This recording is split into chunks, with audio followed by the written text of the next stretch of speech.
वज़ीर इत्तलात पंजाब अज़मा बुखारी कहती है कि वज़ीर आला पंजाब की हिदायत के मुताबिक लाहौर में वासा LWMC ज़िला इंतजामिया की टीमें बारिश का पानी निकालने के लिए मुतारिक है। शहर के 22 पॉइंट्स को मुकम्मल क्लियर कर दिया गया। लाहौर में कोई रेन इमरजेंसी नहीं लगाई गई।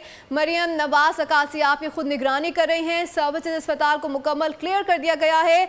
GP और Naba road, railway station, Empress road, Waris road को क्लियर कर दिया गया और चौपरजी चौक, शाह जमाल रोड, कुर्तुबा चौक, मजंग, एक मोरिया पुल भी क्लियर कर दिया गया है। Qaddafi stadium, Thokar Niaz Baig, Allah Chowk, Johar town, Lakshmi Chowk clear है। Rasool park, Ali block garden town और ताजपुरा, भाई गेट और करीम ब्लॉक को भी क्लियर कर दिया गया है। मरियम नवाज की हिदायत के मुताबिक हुकूमती मशीनरी मुकम्मल तौर पर मुतारिक है और फील्ड में मौजूद है। अगले 2 से 3 घंटों में जिन जगहों पर पानी खड़ा है उनको क्लियर कर दिया जाएगा।